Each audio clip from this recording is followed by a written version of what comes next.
ये व्यर्थ के बकवाद करने वाले लोगों से मत मिलो, व्यर्थ के बकवाद करने वाले लोगों की तरफ मत देखो, ये क्या कह रहे हैं, क्या बोल रहे हैं, और तुम भी व्यर्थ का बकवाद मत करो।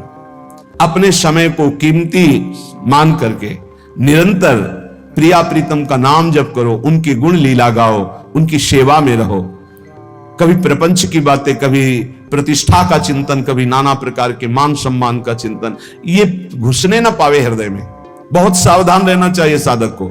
ऐसी बातें देखो मत, ऐसी बातें सुनो मत जिससे तुम्हारा हृदय उद्विग्न होकर प्रभु का चिंतन छोड़ दे। बंद करो अभी।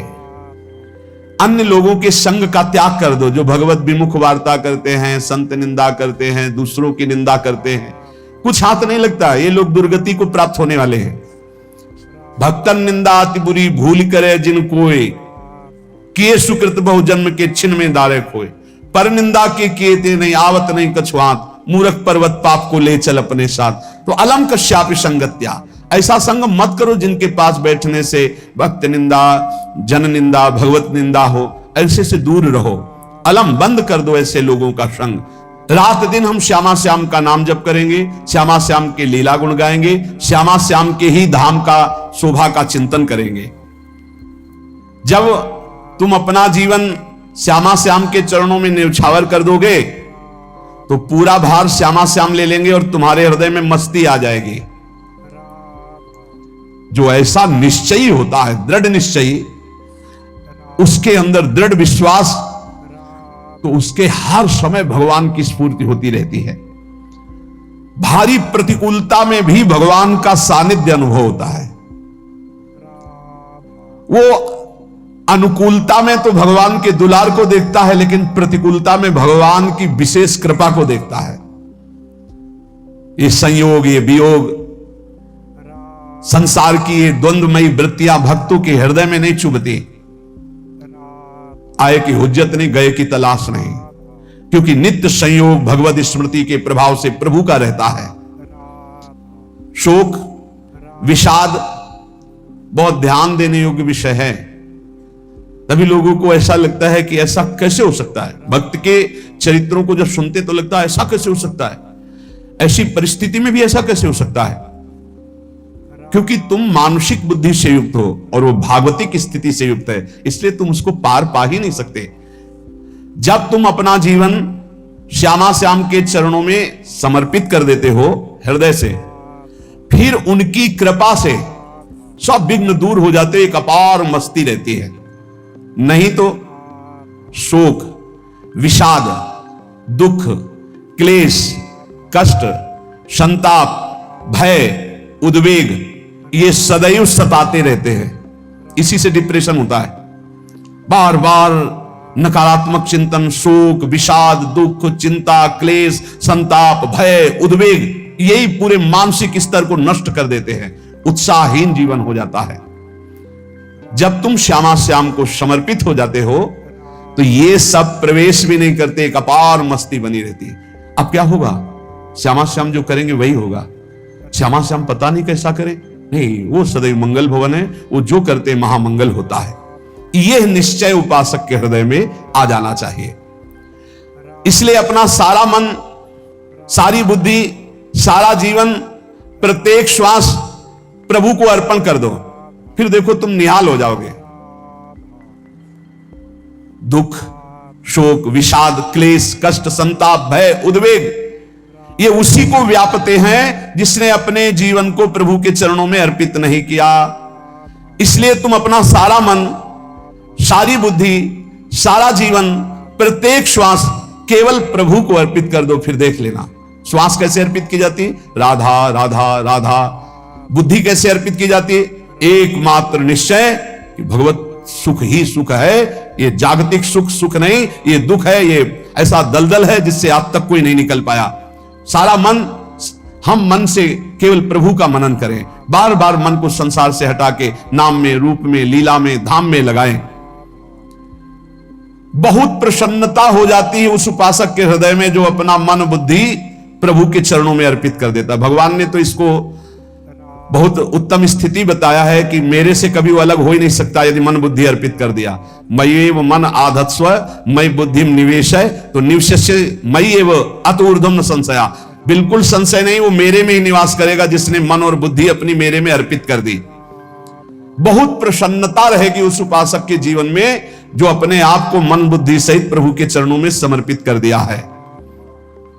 भगवान का आश्रय लेने वाले की पहचान है हर परिस्थिति में प्रसन्न रहना।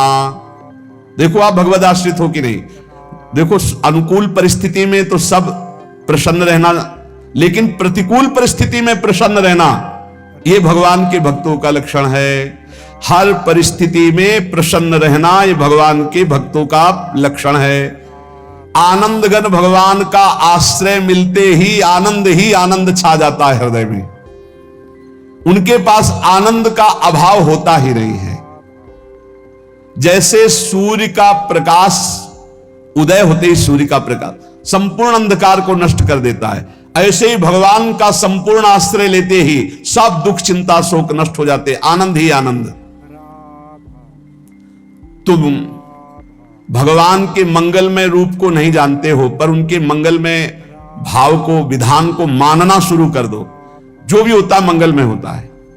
हमने जीवन में देखा है, अगर इधर कोई बहुत बड़ा सुख दिया तो देर नहीं लगेगी, 24 घंटे नहीं व्यतीत होंगे और ऐसे दुख दे देंगे, जिससे दोनों का समान भाव रख करके ना दुख में तुम भूलो प्रभु को, ना सुख में फूलो, सीधे भगवत मार्ग में चल। पूरे जीवन की बात देखा है। भगवान के मंगल विधान में सदा सर्वदा सुख ही सुख है, इस बात को मान के प्रसन्न हो जाओ। जब भगवान का भजन करने वाले की तन्मयता बढ़ती है भजन में, तो द्वेषी जन अपने आप तैयार हो जाते हैं। भक्त कभी किसी से द्वेष नहीं करता, अपने आप वो द्रोह करने लगते हैं। तो नरसिंह मेहता जी से बहुत गांव के कई लोग थे जो जलते थे, ऐसे जलते थे कि अब क्या करें, कैसे मिटा दे नरसिंह मेहता जी को। अब उपाय तो मिल नहीं रहा था। तो एक दिन संतों की मंडली आई और उन्होंने कहा कि हम रास्ते में कोई चोर आदि धन ना ले ले, इसलिए यहां से किसी की हुंडी चलती है क्या द्वारिका में? पहले ऐसा था। बोले हाँ हाँ, हमारे यहां बहुत बड़े सेठ हैं नरसिंह मेहता जी, पर आप कहोगे वो मना कर देंगे। कई बार कहोगे, अगर वो स्वीकार कर ले तो वहां। और उनका लक्ष्य था कि नरसिंह मेहता जी की तो खाने की भी सुविधा नहीं थी, हुंडी कहां की बात आई। उनका था कि जब वो ना कहेंगे तो संत जन नाराज हो जाएंगे, अगर हां कह दिया तो वहां हुंडी चुकेगी नहीं, तो संत जन अपने आप इनको शाप दे देंगे, अपराध बन जाएगा, ये नष्ट हो जाएंगे।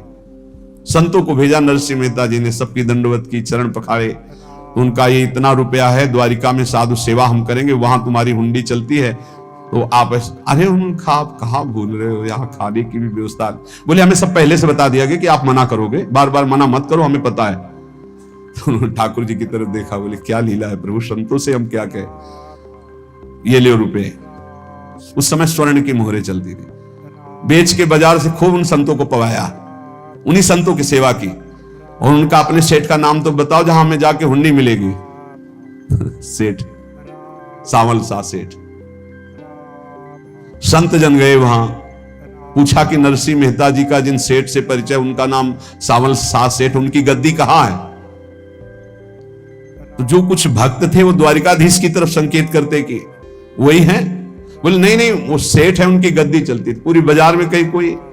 अब संत जन एकांत में होकर के बहुत विचलित हुए कि हमारे साथ धोखा हुआ, नरसिंह मेहता जैसा संत क्या धोखेबाज हो सकता है? देखो संशय तो बहुत विचित्र होता है, बड़े बड़ों को संशय हो जाता है। जब भगवती सती जी को संशय हो गया, राम जी को हे खग हे मधुकर श्रेणी ऐसा पूछते हुए कि सच्चिदानंद कैसे हो सकते, तो किसी को हो सकता है, क्योंकि वो बुद्धि की अधिष्ठात्री देवी है। जो ही उनके मन में ऐसा आया कि क्या हमारे साथ धोखा हो रहा है, इतने में ही देखा जय हो सावल सा सेठ की।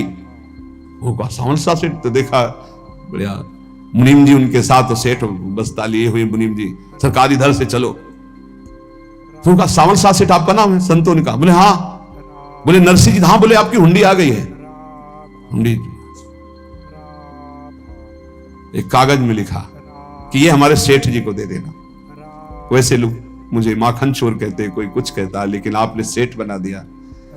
जब आपने सेठ बना ही दिया तो आप कभी परवाह मत करना तुम, और ये सेवक आपकी सेवा में सदैव तत्पर है। भगवान ने ऐसा लिखा। जो भगवद आश्रित है, एक बार ये चलता रहता है, जो संत जन होते हैं उनके विरोधी अपने आप बन जाते हैं, किसी से कोई मतलब नहीं, अपने आप विरोधी बन जाते हैं। कबीरदास जी का पूरी काशी में यश था। भजन करने वाले महापुरुषों का यश बढ़ता है जब, तो जो भजनहीन होते हैं उनके हृदय में जलन पैदा हो जाती है और वो उनको विविध प्रकार से फंसाना चाहते हैं, उनको कष्ट देना चाहते हैं। तो कबीरदास जी के यश को धूमिल करने के लिए कुछ ब्राह्मणों ने एक रचना रची, मुड़ मुड़ा के कबीरदास जी के शिष्य बन करके पूरी काशी के सब आश्रमों में निमंत्रण दे आए। कल भंडारा है, संत सेवा है, सबने स्वीकार किया। कबीरदास जी अपनी दिनचर्या करके निकले तो संत मंडली आने लगी। बोले कै बजे सेवा है? साधु सेवा। बोले कौन सी साधु सेवा? बोले कल आपके शिष्यजन निमंत्रण दे के आए, पूरी काशी के सब संत आ रहे हैं। कबीरदास जी ने कहा यहाँ तो एक की भी व्यवस्था नहीं, पूरी काशी के संत आ रहे हैं। अच्छा, समझ में आ रहा है, लीला बिहारी तुम लीला करना चाहते हो। गए अपना निकल गए गंगा किनारे, एक झाऊ के नीचे बैठकर अपना भजन ध्यान में मगन है। 11-12 बजे तो उन्होंने देखा संतों की मंडली, काशी तो बहुत। कबीरदास जी ने देखा कि आश्रम की, तो बोले पता नहीं क्या होगा, चलो चलते हैं। तो ऐसे गमछा वस्त्र करके ऐसे डालकर मुंह ढक करके वहां बड़ी बड़ी पंगत लगी थी। कबीरदास जी सबको पाओ जी पाओ। कबीरदास जी के रूप में स्वयं भगवान पाओ जी पाओ। कबीरदास जी ने कहा अच्छा, जब स्वामी परस रहे तो हम भी बैठ के पा ले। तो जब उसी पंगत में बैठ गए अपना कपड़ा ढक करके, और जब मोहरे की दक्षिणा दे रहे थे सब लोग कि वाह कबीरदास जी ने आज तो साधु से सबको। जब कबीरदास जी के सामने आए तो ऐसे मुंह ढके, बोले देखो जो मेरा होता है उसे मुंह छुपाना नहीं पड़ता, मुंह ढकना नहीं पड़ता। लो दक्षिणा, तुम भी दक्षिणा लो। कबीरदास जी को कबीरदास जी दक्षिणा दे रहे, वो कबीरदास जी है भगवान, और ये पाले वाले कबीरदास जी है भगवान के जन। कभी भगवान अपने, अरे जमाने जोर लगा ले, कितना जोर लगाएगा, भक्त और भगवान का झंडा कभी न झुकने पाएगा। बिल्कुल चिंता, शोक, भय, उद्वेग रहित जीवन भगवद आश्रित। तुम भगवान के मंगल विधान में सदा सर्वदा प्रसन्न रहो। अब ये विचार कर लो कि भगवान जो करेंगे तुम्हारा मंगल करेंगे। अब थोड़ा ऐसा बीच में लगता है कि अमंगल हो रहा है क्या, लेकिन पक्का समझो बहुत बड़ा मंगल उनका विधान होता है। बहुत ही उत्तम मंगल होता है भगवान के शरणागत का। भगवान हमारे विचारों वाले नहीं है, हमारे विचार प्राकृतिक है, भगवान के विचार चिदानंदमय हैं। वो अपने विचार से हमारा मंगल करते हो, हम अपने विचार से मंगल चाहते हैं। भगवान के विचार से मंगल ही हमारा होगा, इसलिए कभी हमको चिंता, शोक, भय नहीं करना चाहिए। भगवान की ओर से कभी तुम्हारे लिए ऐसा विधान नहीं होगा कि तुम दुखी हो जाओ, बस तुम्हारी सोच हो सकती है, उसका परिणाम बहुत मंगल होगा। जगत की ओर से निराश हो जाओ, किसी से आशा मत रखो, फिर आप देखो आपका जीवन कैसा आनंद में व्यतीत होता है। ये जो जगत की आशा है यही दुख प्रदान करती, सच्ची जगत की आशा ही दुख प्रदान करती है। अगर जगत से कोई संबंध न रखा जाए और भगवत भाव में रहकर तो बहुत अच्छा जीवन चलेगा। अपने कर्तव्य का पालन करो, परिवार को भगवत स्वरूप मानकर पोषण करो, किसी से कोई संबंध मत रखो, कोई आशा मत रखो। यही अध्यात्म सिखाता है। अपने आप भगवत स्वरूप, सबका व्यवहार मंगलमय और आपका जीवन मंगलमय। अपने घर में ऐसे रहो जैसे किसी अतिथि के घर में रह जाता है। चलना है, यहां से जाना है। कौन रहता है अपने घर में अतिथि की भांति? भगवान का भक्त। जाना है यहां से, अपनी प्रिया प्रीतम के पास जाना। ये हमारा घर नहीं है, यहां तो हम समय व्यतीत कर रहे हैं, अपनी आयु व्यतीत कर रहे हैं भगवत आराधना करते हुए। हमें जाना है प्रिया प्रीतम के पास। वास्तविक घर भगवान का धाम है हमारा, वास्तविक घर वाले प्रभु हैं हमारे। जो नित्य सच्चिदानंद भगवान के चरणों में अपने चित्त को समर्पित करता रहता है, उसको यह अनुभव होने लगता है कि बड़ी कृपा है हमारे ऊपर भगवान की, बड़ी कृपा है हमारे ऊपर। सर्वसमर्थ परम सुहृद भगवान ऐसे भक्त के ऊपर हर समय वरद हस्त रखे रहते हैं। यह केवल प्रवचन नहीं, सच्ची बात मानिए। ऐसे भगवान का वरद हस्त हर समय रहता है।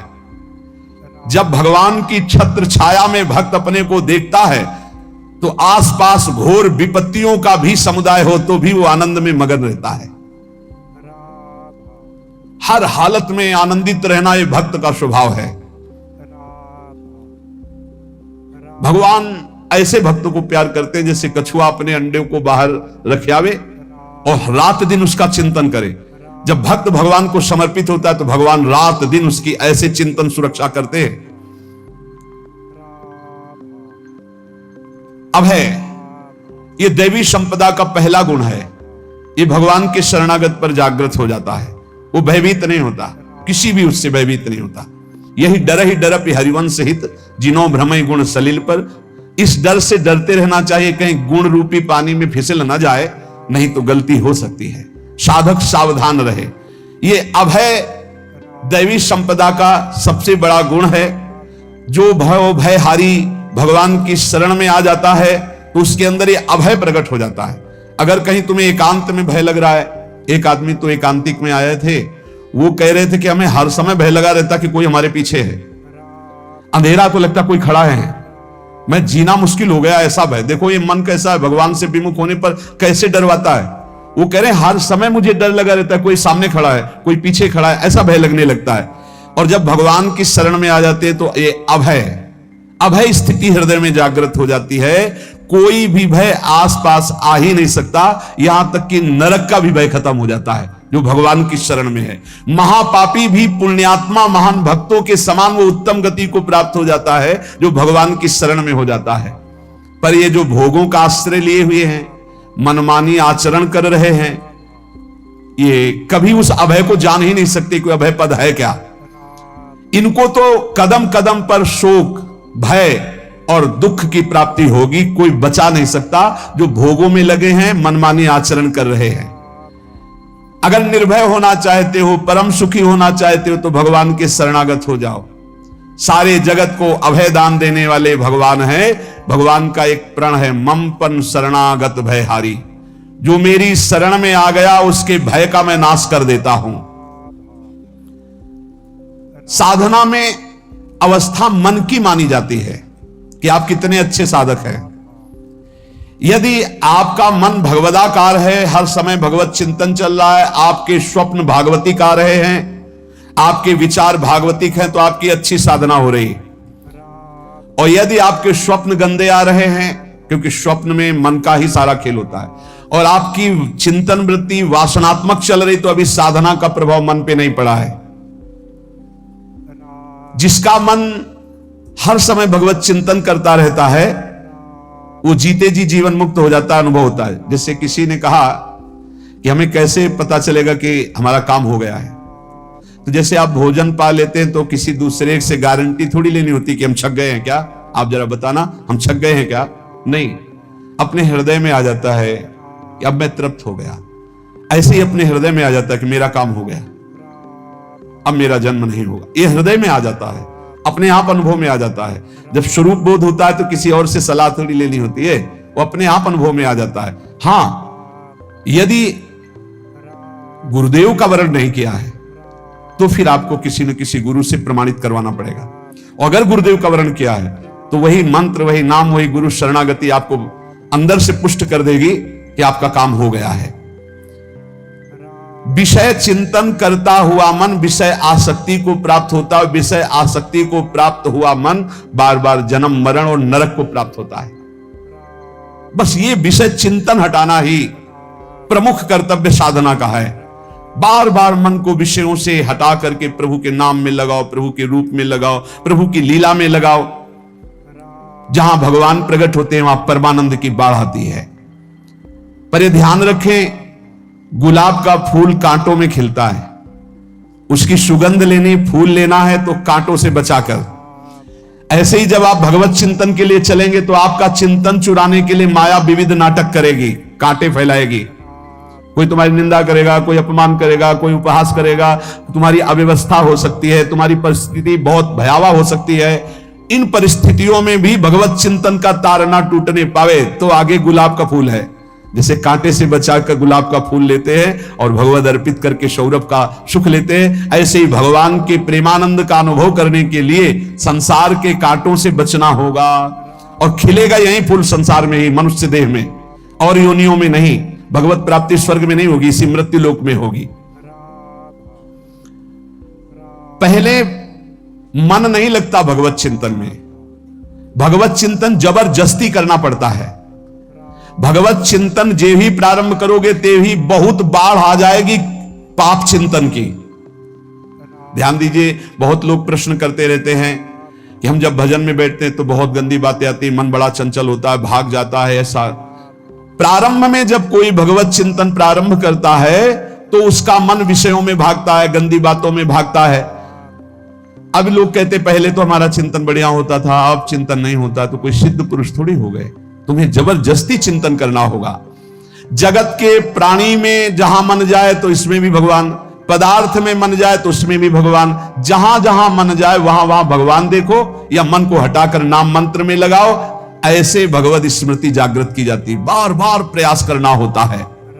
कई लोग ये प्रश्न करते हैं कि हमसे बड़े पाप हो गए तो क्या हमें भगवान की प्राप्ति हो जाएगी? तो यहां कह रहे हैं भगवान किसी के पूर्व जीवन को नहीं देखते हैं, वर्तमान के भजन को देखते हैं। पकड़ो इस बात को। अगर वर्तमान में आज आप सुधर गए हो, नाम जप कर रहे हो, तो आप भक्त हो। ये गीता जी में भगवान ने कहा, अपिचेत सुदुराचारो भजते माम अनन्य भाग साधुरेव समन्तव्या सम्यक व्यवसिता। ऐसा बहुत दुराचारी पहले रहा है, बाद में उसके मन में आ गया कि भगवान के सिवा हमारा कोई कल्याण करने वाला नहीं, हमारा कोई नहीं। तो भगवान कहते हैं मैं उसे साधु ही मानता हूं, उसे साधु बना देता हूं। भगवान किसी के पूर्व जीवन को नहीं देखते। बहुत बढ़िया बात है। कल तक हम क्या करते रहे भगवान नहीं देखते, आज क्या कर रहे हो ये देखते हैं। यदि आज आप भजन में लग गए हो, अच्छे आचरण कर रहे हो, तो आपको भगवत प्राप्ति हो जाएगी। भगवान ये नहीं देखते कि पूर्व में पुण्यात्मा रहा है कि पापात्मा रहा है। भगवान वर्तमान में देखते कि मेरा भजन कर रहा है, बस इसी से कल्याण कर देते हैं। पकड़ो इस बात को, तो कभी प्रश्न नहीं उठेगा कि क्या हमको भी भगवत प्राप्ति हो सकती है क्या। हमारा मन यदि श्री भगवान को चाहने लगे तो श्री भगवान हमारे मन में ही आकर बस जाएंगे। भगवान की रूप माधुरी में मन डूबने लगेगा। यथार्थ सत्य, जो भगवान से थोड़ा भी प्यार करने लगे हैं उनके हृदय में भगवान की, उनकी भावना के अनुसार झलक आने लगी है। हृदय में प्रभु के आते ही अनंत जन्मों के संस्कारों का नाश हो जाता है। इसलिए तुम अपने पहले वाले घृणित जीवन को याद भी मत करो और उसको सोचकर जरा निराश भी मत हो। अमावस्या में घोर अंधकार रहता है, पर प्रातः काल में अंधकार नष्ट हो जाता है। ऐसे ही नाम का उच्चारण करते ही तुम्हारे जितने पाप अंधकार हो सब नष्ट हो जाएंगे। तुम चाहो कि एक क्षण भी प्रभु को ना भूलो। अब वर्तमान में ऐसी स्थिति बनाओ। जो प्रभु को नहीं भूलने की चाह करता है कि मुझे ऐसी स्थिति प्राप्त हो कि मैं कभी प्रभु को ना भूलूं, तो सच्ची मानो और कोई बात भगवान सुने ना सुने, ये बात जल्दी सुन लेते हैं। भजन की मांग करो तो बहुत जल्दी भगवान पूर्ण करते हो। भजन जिसका चलने लगा तो फिर लोक लोकांतर के सारी रिद्धियां सिद्धियां सुख वैभव तो उसके चरणों में लौटते हैं। जब हम प्रभु से प्रभु का स्मरण न मांगकर भोग मांगते हैं तभी हमारा भजन रुक जाता है, भजन नहीं चल पाता। यदि हम प्रभु से केवल भजन मांगे तो विश्वास करो ब्याज में सब हो जाएगा। मूल भजन तो आपका बचेगा ही, ब्याज में लोक लोकांतर के भोग आपके चरणों में लुटते घूमेंगे। आप भजन करके तो देखो। अरे घिघियाने की जरूरत नहीं, किसी से मांगने की जरूरत नहीं, भजन करके देखो, सब ठीक हो जाएगा, सब अपने आप बन जाएगा। हम बहुत बड़ी भूल कर देते हैं कि थोड़ा भजन करके प्रभु से कुछ सांसारिक वस्तुएं, स्थितियां, परिस्थितियां बदलने की मांग कर लेते हैं, जिससे भजन छूट जाता है। प्रभु की स्मृति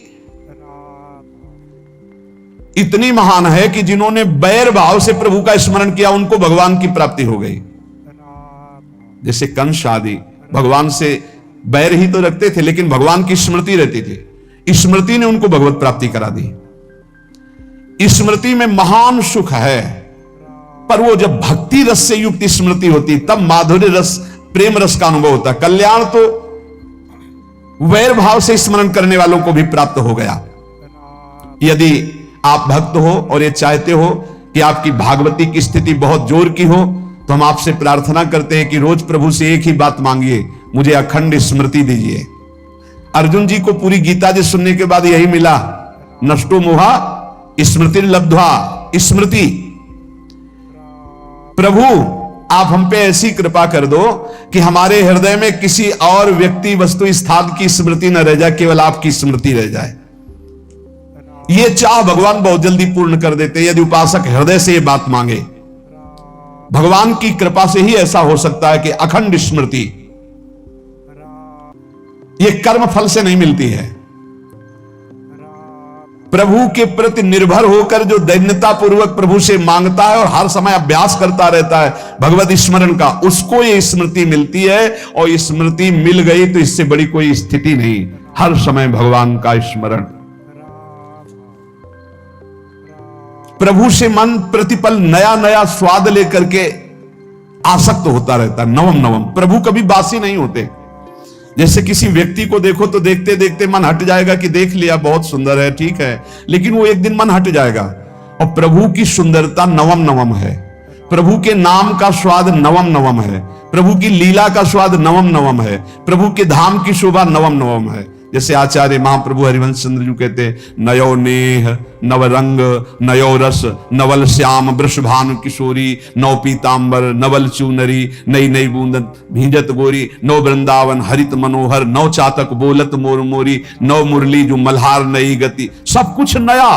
तो नवम नवम प्रभु प्रतिपल नवम नवम प्रभु का रूप, प्रियाजू का नवम नवम, अबहीं और अबहीं और अबहीं और है। तो कहते हैं जब मन निरंतर स्मृति में डूबता है तो जब प्रभु की रूप बाधुरी प्रकाशित होती तो ऐसी नवम नवम कि कभी ये नहीं होता कि रूप बासी हो गया, ये वही रूप है जो हमने अभी देखा था, नवम नवम। इसलिए आनंद की उफान आती रहती है उपासक के हृदय में। ऐसी प्रियता, ऐसा आनंद बिना भजन के नहीं अनुभव में आएगा। इसलिए तुम विश्वास करो, तुम्हें बहुत सुंदर सुख मिलने वाला है, आगे अपार सुख मिलने वाला है। ये थोड़ा दुख का समय काट लो, जब तक जीवन है ये दुख सुख की लहर आती रहेगी, आप इसको सह जाओ, आगे बहुत आनंद है। विश्वास मान लीजिए, बहुत आनंद है। जो ये विश्वास कर लेता है वो प्रभु के मार्ग में चलकर प्रभु को प्राप्त कर लेता है। नहीं तो इतने रोड़े हैं कि आप ऊब जाओगे, बहुत रोड़े हैं। जो प्रभु के मार्ग में चलता है तो माया के बहुत से पार्षद अपना प्रभुत्व दिखाने उनके पास आते हैं, महिमा अपनी दिखाने, पर वो किसी वस्तु स्थिति अवस्था प्राणी पदार्थ का प्रभाव स्वीकार ही नहीं करता, क्योंकि वो भगवत स्मृति परायण है, भगवान की कृपा पर विश्वास है, इसलिए उसको कोई फंसा नहीं पाता। वो नित्य निरंतर प्रभु से घुला मिला रहने के कारण उसकी मस्ती में कोई फर्क नहीं पड़ता। माया का प्रभुत्व रखने वाले उसे फंसाने की चेष्टा करते हैं, पर उस पर किसी का असर नहीं होता। वो कहीं लिप्त नहीं होता, वो कहीं दुखी सुखी नहीं होता, वो हर समय प्रसन्न रहता है। तुम देखो, हर समय प्रसन्न रहते हो? यदि नहीं तो तुम किसी व्यक्ति वस्तु का आश्रय लिए हुए, प्रभु का नहीं। अगर हां तो हर समय प्रभु का स्मरण चलना चाहिए, हर समय प्रभु के आश्रित हो, फिर देखना ये आनंद, ये प्रसन्नता क्या रूप रखती है। बड़े बड़े मस्त संतों को देखा, मस्त ऐसे उन्माद में मस्त। उस सुख के लिए ललचाओ, कब तक जन्मते मरते रहोगे, कब तक बार बार दुख भोगते रहोगे, कब बड़ा प्रपंच है ये। भगवान का स्मरण परम पुण्यात्मा पुरुष का हृदय माना जाता है, बहुत पवित्र हृदय, बड़ा पुण्यात्मा हृदय जिसमें भगवान का स्मरण। भगवान का विस्मरण पापात्मा पुरुष, भयानक विपत्ति दुर्भाग्य आते हो। सुदृढ़ निश्चय करो, अब हम भगवान के स्मरण में अपना समय व्यतीत करेंगे। मेहनत करो, कार्य करने के लिए कोई मना नहीं, आप नौकरी करो, किसानी करो, व्यापार करो, पर अंदर अंदर भगवत स्मृति, भगवत स्मृति ही सबसे बड़ी स्थिति है।